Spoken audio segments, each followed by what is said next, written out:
Can ChatGPT help you to get your emails delivered to the inbox rather than the promotional folders or the updates and so on? We're going to check this out today. So in this video, I'm going to give a prompt to ChatGPT. It's going to come up with some potential solutions to get this particular problem fixed and get the emails delivered to the inbox. My name is Luis Xavier. I am an email marketing and email deliverability expert, and I have helped multiple businesses to increase their open rate, engagement, and ultimately increase their sales using automations, email marketing, SMS, and a lot of other amazing things that I will be discussing in this channel. Cool. Come with me. Let's go into my computer. I'm going to show you what I'm talking about. Okay, so here is the prompt that I entered into ChatGPT. Create a comprehensive checklist of all things that need to be checked in order for the emails to land in the inbox with the highest engagement. Segment the items in the checklist for clarity. So the very first thing you have in here is technical setup, deliverability foundation. And I'm really happy that this is how ChatGPT actually put it there. It is the foundation. Why? Because if you don't have the foundations set up correctly in order to send the emails won't actually land in the inbox. So it's like sending emails but not knowing if they are actually going to land in their destination, right? So this would be a waste of time. So the very first thing you need to do is make sure that you've got those things set up. Some of the things here are overkill and you won't even be able to set up in the first place. So let's go through them. The very first three, you definitely need them, okay? So you've got SPF, DKIM, and DMARC. I don't want to get too technical in here, but those three are authentication protocols that will guarantee that when you send an email, your email is being safely sent and they will arrive. And that will also prevent your emails from being sent or, impersonated by other people that are not meant to send emails on your behalf in the first place. Okay. So what I mean by that is if someone steals your entire database of contact emails and they are trying to send emails to them using a different provider or a different domain, they won't be able to do it because you have the SPF, DKIM, and DMARC in place. Okay. And the good news is that when you have those three things in place, you're not only making your email deliverability more secure, but you're also telling the gods of the internet, the Yahoos, the Gmails, the Microsofts, that you know what you were doing and you are taking care of your contacts, your database, and you don't want other people to impersonate you. Okay, so with that alone, it will increase your email deliverability by a lot, meaning that it will help the potential of your emails arriving in the inbox. Okay. The next thing you have in here is BIMI. And by the way, I have some other videos in the channel that will help you to implement those things. Okay. And I'll give you a website real quick that you can actually go and check to see if it has been implemented for you correctly. Okay. So if you go to DMartian, so just type DMartian on Google, you'll be able to find this website. So you can go into domain audit, and then in here, you can type the website. So let's go and put my website in there. That's what you want to see. Well done. You have a valid DMARC record that provides visibility into the entirety of your email programs, right? So essentially you've got DMARC, you've got SPF, and you've got DKIM. And don't worry, this is all public record, so anybody can go here and check, okay? So if you put your domain in here, let's say I put, I don't think this has been configured. It has been, okay. I've been doing a great job, right? But let's just, I don't know, check, see if we can find a domain. There you go, perfect. So this is not my domain. I just essentially removed the S just to see if I could find a domain that hasn't actually got that set up correctly. So what happens here is it's saying we were unable to find the DMARC record. As a result, this domain is not protected against abuse and likely does not meet the Google and Yahoo standard requirements. So in other words, DKIM, SPF, and DMARC is not in place, right? So if this is the case with you, if you don't see the green message at the top, you have some work to do, okay? So if you don't know what needs to be done, I do have some videos in the channel. I will leave the link in the description. But if you get stuck and you need help, you want me to do it for you, let me know. We can definitely set this up, okay? So let's go back into ChatGPT and go through the other ones. We've got a big list, so I'll try to smash them out as soon as possible, okay? So Beamy.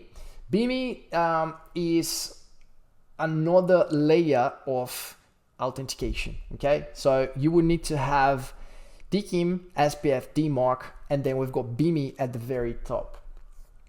Beamy can only be implemented if you have a trademark logo or a trademark name for your business.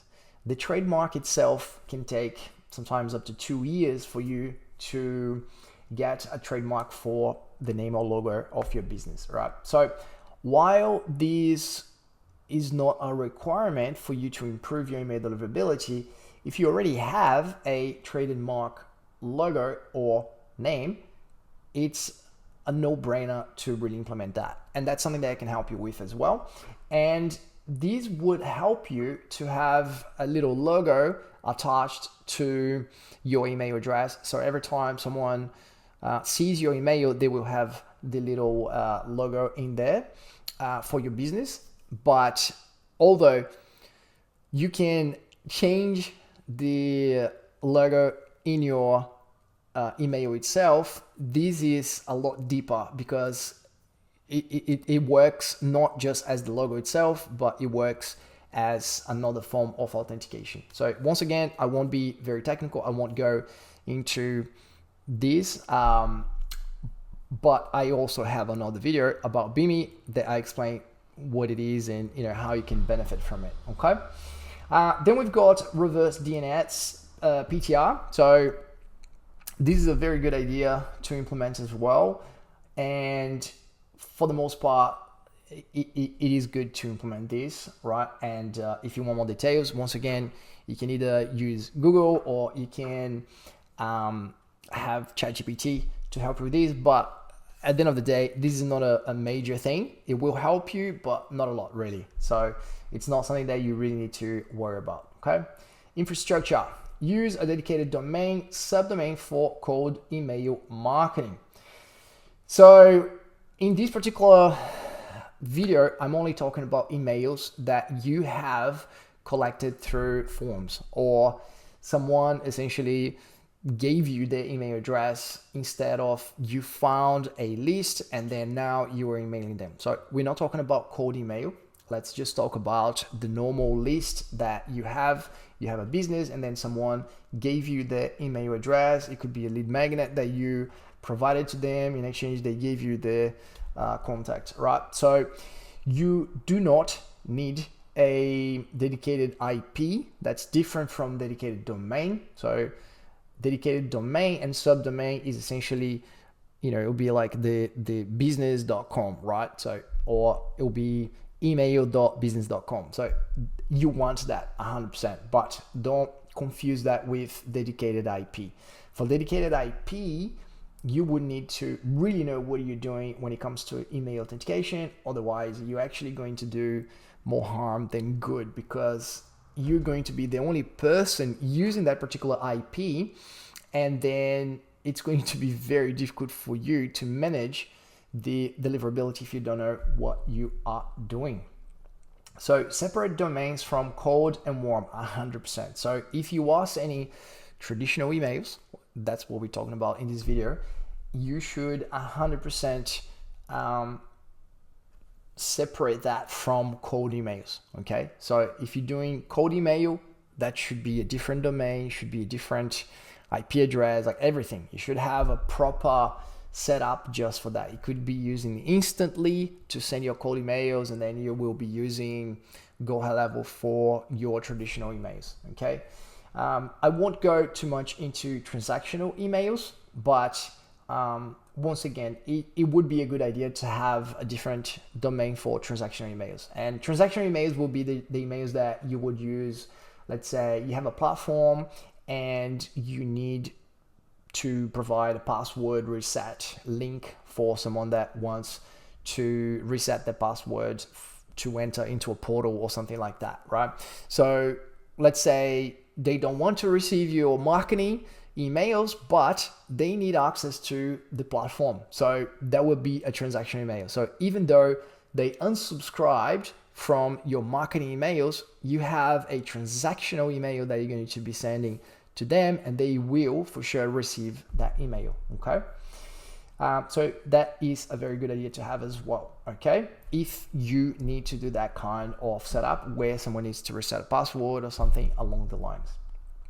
So use a warmed up and reputable sending domain, ideally 30 days of warm up. So this is a good idea. You don't need to do the warm up with any third party platform. I actually do the warm up inside of the platform I'm going to be sending emails from. So then you are both warming up the domain and the IP address, and you are sending emails to the people that will be receiving the emails in the first place, right? So it's really good because usually the warm up, what they do, they're going to be using different IP addresses and they to use different contacts as well. So can be good, can be bad. It really depends how it's being done. Okay. Consistent from name and address that matches domain, 100%. So this is a big one.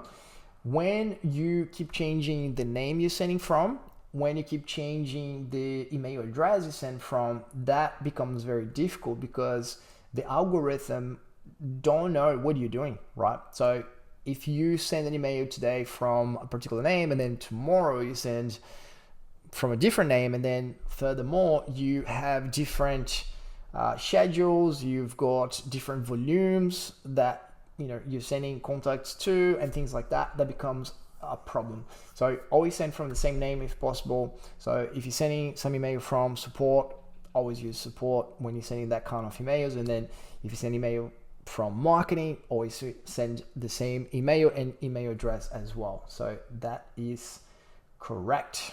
So email list quality and hygiene. This is huge and a lot of people ignore that. Okay. So when it comes to quality and hygiene, what I personally do, I have what I call engagement tracking. And this is a automation that will be tracking the contacts. So it's going to track the contacts and tell me precisely who is engaging. And engaging will be a mix of someone that opened the email, someone that perhaps clicked a link or replied, and I also add people that went to the website, people that replied to a message. It could be an SMS, right? So they are engaging with me and my business in a particular way, right? Any particular way, really. So, that would be an engagement. And the engagement, they will be considered as engaged in the next 30 days. After that, if they no longer open any mail or do anything in terms of engagement, they will become disengaged. And then at this stage, I will try to re-engage them. And there are lots of different ways that I use to re-engage them. And it could be running ads to those people, right? So you can do a custom audience and run ads to them. You can essentially retarget them. And Go High Level has got a function that you can actually do that through Go High Level as well. Then you could send them an SMS, say, hey, I've got a particular offer that I think you're gonna love, or I've got a particular lead magnet, it's in your email, go check it out, right? So yeah, there are a few different options there. You can of course send an email to them as well. So you just need to change the tone and make sure that it's different from what you do in your normal day-to-day operation. And then the last thing, when it comes to engagement tracking, the last thing I do is having the inactive. So if someone hasn't actually engaged in any way, shape, or form with my business in the past 90 days, I will unsubscribe them. Why? Because if I keep sending emails to them, I am essentially spamming them. They're not interested in what I have to tell them. And in a way, it's really bad because I am paying to send emails to someone that is not interested. And also, if I continue to do that, the algorithms will see that as, hey, they're not interested and you send emails to them. So I'm going to need to get those emails sent to spam, right? Because if the people that I'm sending emails, they're engaging, guess what? The gods of the internet will be like, oh, people are engaging with your emails. Must be good. I'm going to send that to the inbox every time, right? So that's pretty much how it goes, okay? So source and collection. So no purchased or scraped lists, 100% opt-in or highly targeted. Very, very important, okay? You need to have this important distinction between the traditional email that people want you to send emails to them and they ask for it, compared to you purchase the list and then now you are sending emails to them. So you need to understand the difference between cold email, which is you purchased or scraped a list and then you send emails to them. They never actually gave you permission to do that. And the people that are actually interested and they gave you their email address, right? So you need to know the difference and you don't want to mix those together. You want to just send emails to people that in the traditional email, right? Like in traditional business, you just want to send emails to the people that are willing to receive your marketing materials, your emails, and all that stuff. Okay. Verified contact source and permission. So it is good to ask for permission to send the emails, and it could be as simple as adding a little tick box in the bottom of the email. So then you're saying, hey, you want that lead magnet? I am going to send you some stuff. Just make sure that you agree here. If you don't agree, you don't get the lead magnet. That's fine, no problems. But just be aware that I will be sending you some stuff. Cool. Validation and hygiene. Use an email validation tool.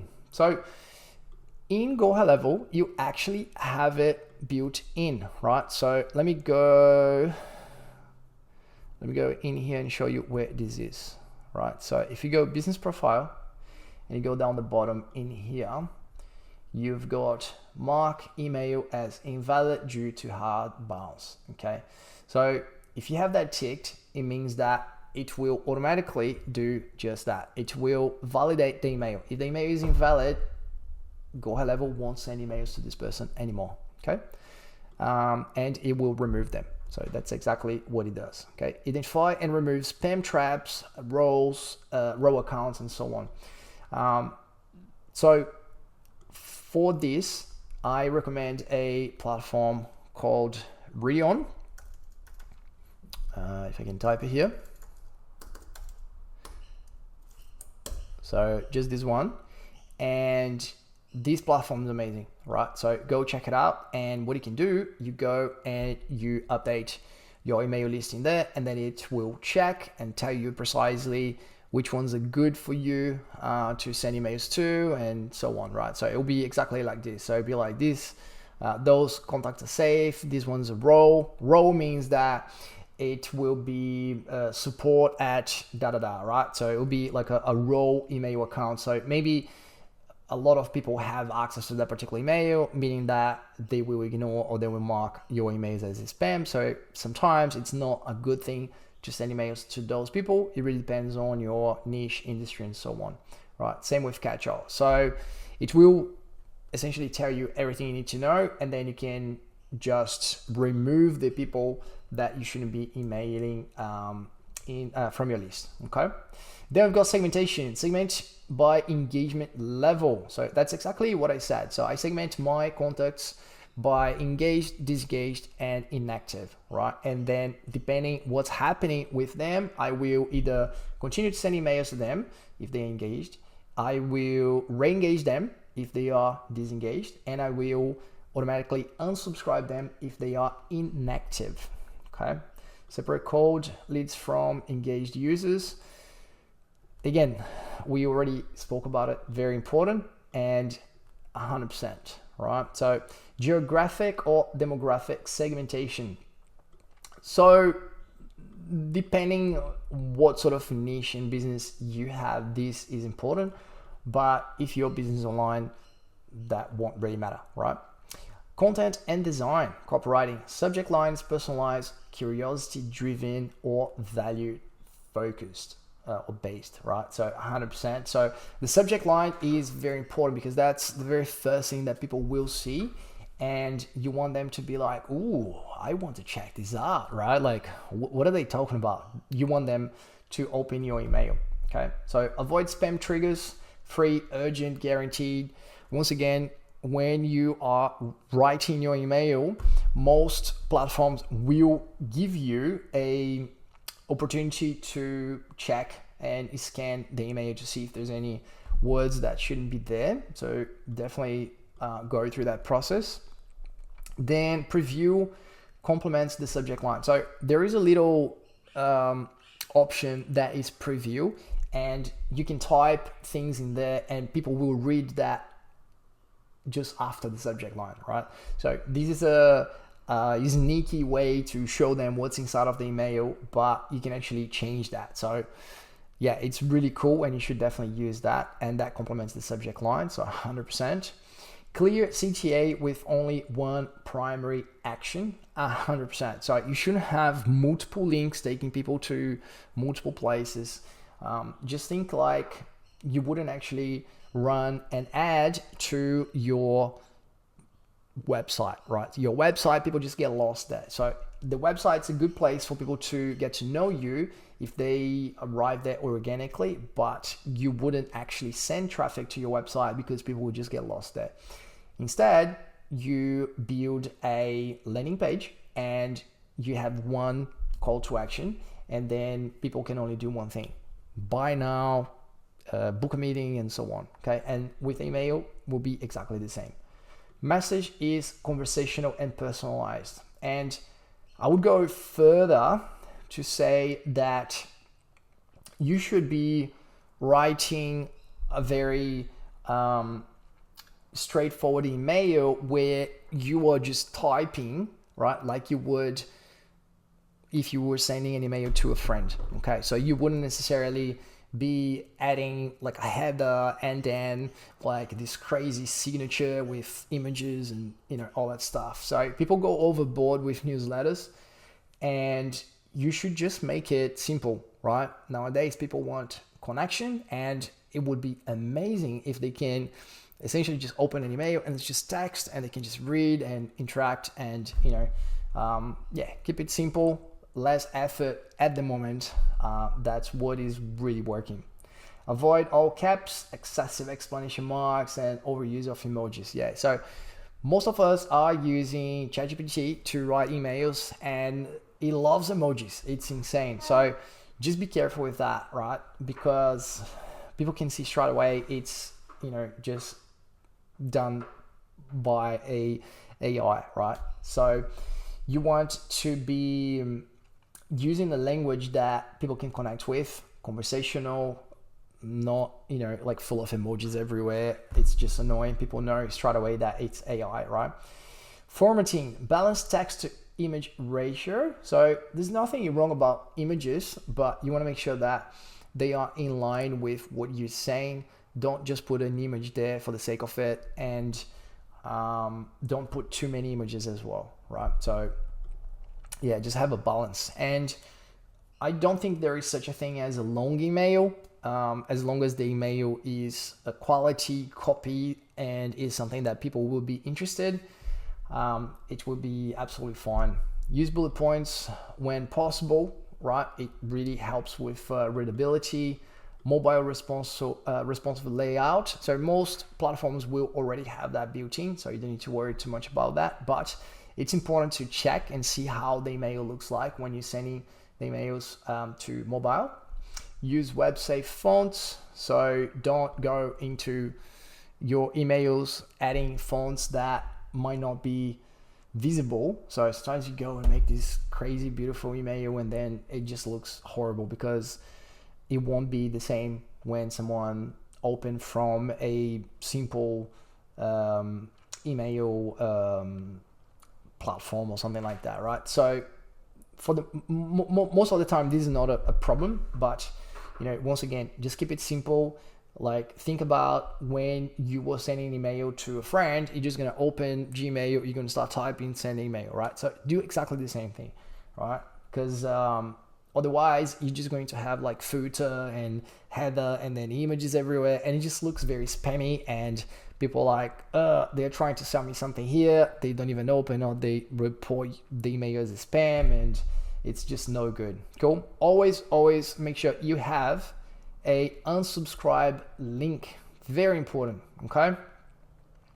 Technical details, links are clean, so just use a very straightforward link and tell people what's going to happen if they click on that link, right? So book a call with me to get more clarity around your offer, like whatever it is, right? Like, just don't ever just say click here. This is horrible, right? So this is really bad. So just tell people what is going to happen if they click. Okay. Unsubscribe link it needs to be visible at all times and functional. Okay. You want people to be able to unsubscribe, because if they can't unsubscribe, they will report your email as a spam, and it's worse than just unsubscribing and leaving. Okay. So plain text version included. So most platforms will do that anyways. And email passes is spam filter tools, right? So this is a good thing to do at least like once a month. So you can go to some of those platforms and check and see how the email deliverability is looking like. Okay. Spending strategy and behavior, setting domain and IP health, monitor domain and IP health. So I actually use Google Postmaster, right? So you can just go to Google Postmaster, and you can create an account there. It's free, and you're going to be able to track precisely how email deliverability looks like, right? So let me get a random client. Let's get this one and just see how it looks like. So spam rate, perfect, right? So you don't want it to be above 0.6. Let's get another one in here. Ecom keys, there you go. So sometimes it will be like this, right? So no data. So it means that they either started, they just created an account, which is not the case for this client, but it could also mean that they haven't actually been sending a lot of emails lately. So that could be it, right? So no data to display this time. So if you're not sending emails, you won't be able to see anything here, all right? IP reputation, once again, so if you're not sending emails, you won't be able to see anything else, right? But it's really good to use Google Postmaster when you send emails, and it does take a bit of time for it to compute everything and give you the output, but it's very important. Avoid blacklists. So if you go here, you can type your domain, all right? salesstudios.com, and then it will check if you are in a blacklist. Actually, just go in here. There you go. And once again, I won't go too much into details, but if you see anything red, it means that you are in a blacklist. And then some blacklists are worse than others, but it just means that you have been doing something wrong and people have reported you as a spammer. So it's not good. If you are in a blacklist, come see me and I can help you out. Cool. Warm up and volume. So if you are migrating between one platform to another, let's say you left ActiveCampaign and went to Go High Level, or the other way around, or anything in between, you will need to go through a process that we call warm up, and it looks like this, right? So you would have all your leads going through a domain warm-up automation, right? And then we would split them. So you would have increasing amounts increasing number of contacts, right? So we'd have, like in this case here, we've got 465 in the first day, then it goes to 680, and then it sort of it gets bigger and bigger by the day, right? So it really depends how. So this particular client, they already sent a few warm-ups in the past, so we can start with this number, but usually you will start with like 50 contacts a day, right? So you don't want to go overboard, right? But this is very important because you're telling the gods of the internet that you are using a new platform, and then you're not broadcasting emails to everyone at once. Instead, you are increasingly sending emails to them. Okay, so what else? And by the way, when you're doing the warm-up, you should always start by sending emails to the people that are more likely to open your emails, right? So just get the people that opened your emails in the past 30 days and then send emails to them. Okay, so gradual sending volume increase, consistently daily sending. So yeah, so send every 24 hours, same time every day. That's why I use the automation instead of just sending campaigns. Sending patterns, randomized sending times. Yeah, so those are more when you're sending campaigns. That's after the warm up itself. So then you can send at different times, and then you can actually see what's going to work in terms of like when is the best time to send emails. That will change business by business and the niche and so on. Definitely use custom tracking domains.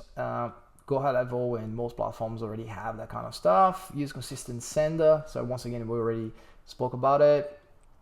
Limit links to avoid attachment. So yeah, you don't want to include attachments to your email. That is not very good. Images are fine, but they're links, right? So just refrain from adding attachment. Engagement, optimization, inbox interaction signals. So you always want people to open your emails, click links, and reply as much as possible, right? So those are the three most important signals that we can tell the gods of the internet, and they love when this happens, right? So always get people to open, click, and reply. Okay, so if you are getting people to do this, like, you won't even need to watch this video, right? Because you're going to have very good email deliverability. Emails will be telling everyone that people love your emails, and yeah, and that's it. You're gonna be good. Cool. So if you have engagement, you can get away with a lot of things that you probably shouldn't be doing otherwise, right? So engagement is the number one factor to get good email deliverability. Okay. If people are getting your emails in the spam, just always, if possible, ask them to get the email from the spam, drag it to the inbox, right? And that will help you as well, because they are telling the Gmails, Yahoos, and so on that this is something that is important and that they want to read it moving forward. Okay. Behavior-based automation, resend to known opens with different subject line. So very important, like, just don't resend the same email. Change at least the subject line, because that will increase the chances of them opening the email. Send follow-ups only to engaged users. So that's what I do, but I actually have a 30-day window where if they are engaging for 30 days, I will still send a follow-up to them, and that's fine. But after 30 days, they are disengaged, and I won't send them any more emails. Instead, I'm going to re-engage with those contacts. Okay.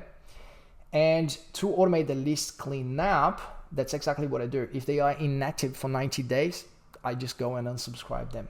Okay. Always check open rates, click-through rates, reply rates. See if, it will fluctuate, but make sure that it's not just dropping. If it's in a constantly way down sort of like path, it means that something bad is happening and you do need to take action. Okay. If you want to increase the chances of people opening your email, what you can do, and I recommend to you, is send the campaign to, let's say, 15 to 20% of your list and do A/B testing.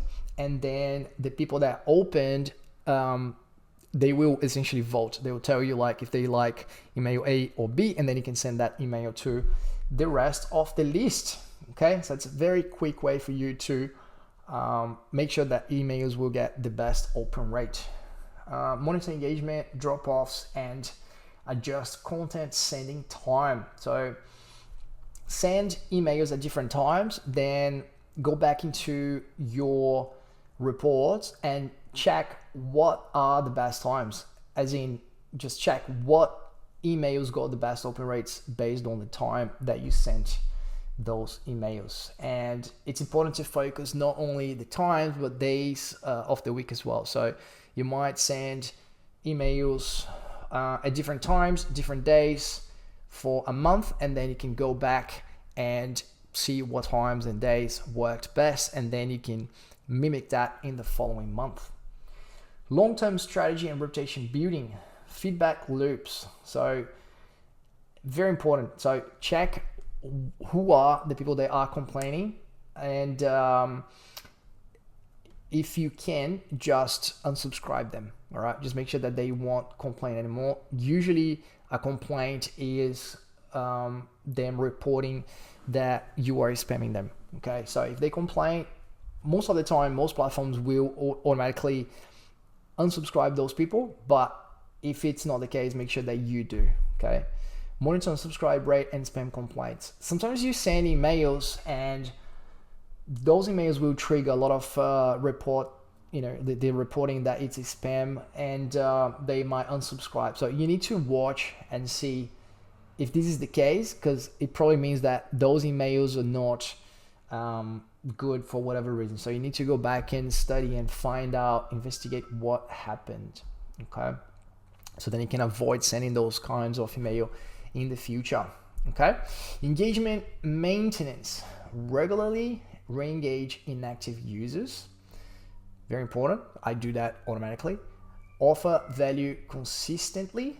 Education tools, offers, 100%. Value. Then you ask for something. If you keep on asking your audience for things all the time, there's a very good chance that it's going to be a very tired list and they won't comply, and the engagement is going to be horrible. Okay. Use user behavior to drive segmentation and timing, 100%. You want to be sending the right email at the right time to the right audience. So segmentation is huge. And what I actually do, I create a customer journey, meaning that I will give different options to different segments. And if they want to take option A or B, they're going to receive a different email, right? I'll give you an example. So if they saw that I have a particular product, so I nurtured them, I got them to know, like, and trust me, and I put a product in front of them for them to buy. If they purchase that product, then now I'm going to welcome them into my world and I'm going to provide them with value and so on. If they didn't buy, that's fine. I'm going to educate them. I'm going to show them why this is going to work for them and provide testimonials and so on. Okay? So you want to have different emails sent to different segments based on their behavior as well. Cool. So that's it for today. I just really wanted to go through all of those items. They are very important items. And if you have any issues with email deliverability, feel free to contact me. Here to help you. Take care. Have a good one. See you in the next video. Ciao.